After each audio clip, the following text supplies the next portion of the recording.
सास नंबरी, बहू 10 नंबरी। पूरे घर में मालती देवी का हुक्म चलता था। अपनी बड़ी बहू को वो टीवी के रिमोट की तरह कंट्रोल करती थी। चलो, देर हो रही है। 12 बजे से पहले लड़की वालों के यहाँ पहुंचना है। हाँ हाँ, चलती हूँ। मैं तो भगवान से बस ये दुआ कर रही हूँ कि जिस तरह मेरी बड़ी बहू मेरी मुट्ठी में है, उसी तरह मेरी छोटी बहू भी मेरे इशारे पे नाचे। अरे भगवान, भला इस घर में किसकी हिम्मत है जो तुम्हारे खिलाफ जाने की हिमाकत करे।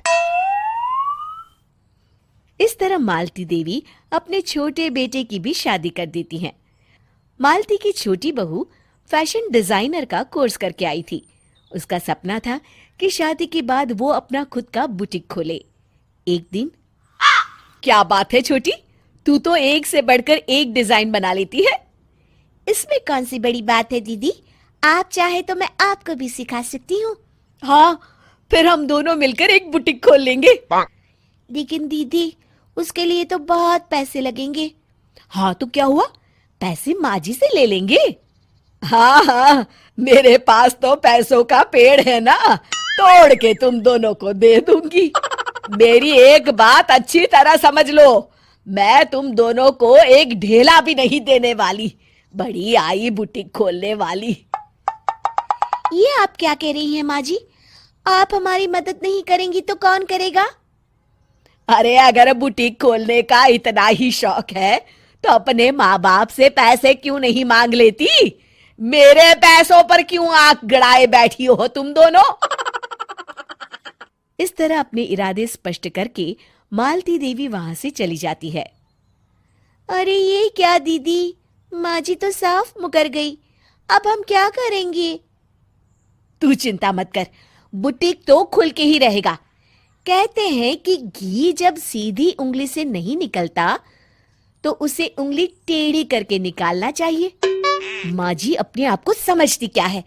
पूरी सोसाइटी जानती है कि माँ जी ने अपनी सास को घर से निकालकर उनकी दौलत पर कब्जा कर लिया है। हाँ दीदी, अब तो जैसे को तैसा करना पड़ेगा। फिर दोनों बहुएं मिलकर एक साजिश रचती हैं। एक दिन, अरे नालायक, जरा ठीक तरह से पैर दबा, बिल्कुल मजा नहीं आ रहा। खाने पीने में तो कोई कसर नहीं छोड़ती। तभी वहां बड़ी बहू हाथ में एक फॉर्म लेकर आती है। माँ जी, आपके लिए एक खुशखबरी है।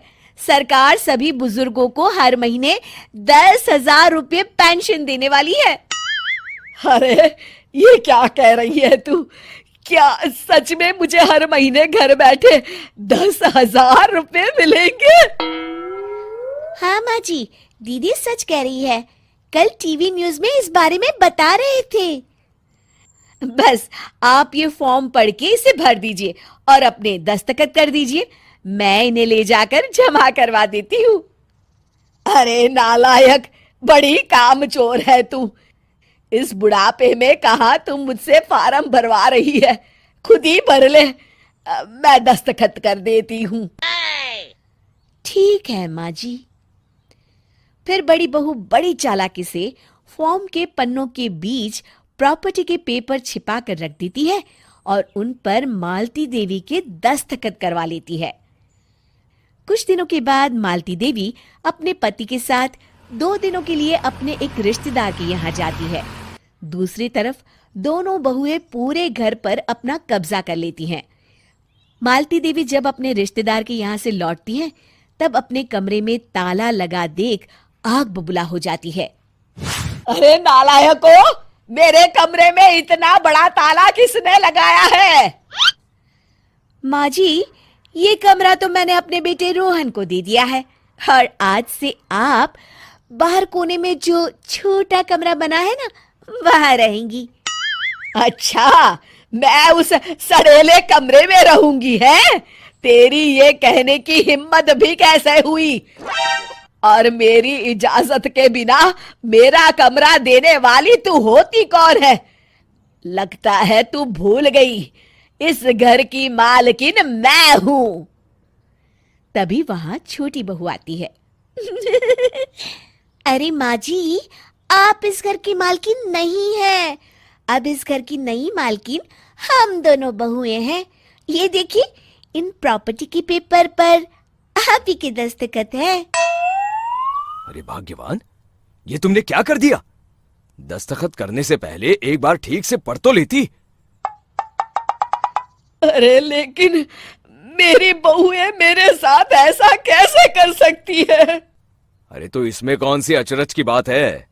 तुमने भी तो अपनी सास को घर से बाहर निकाल दिया था। टूटा फूटा ही सही, शुक्र करो कि इन दोनों ने कम से कम हमें रहने के लिए कमरा तो दिया। तुमने तो अपनी सास को वो भी नहीं दिया था। आज समझ में आया, जैसी करनी वैसी भरनी। चलो अपना सामान उठाओ और चलते हैं।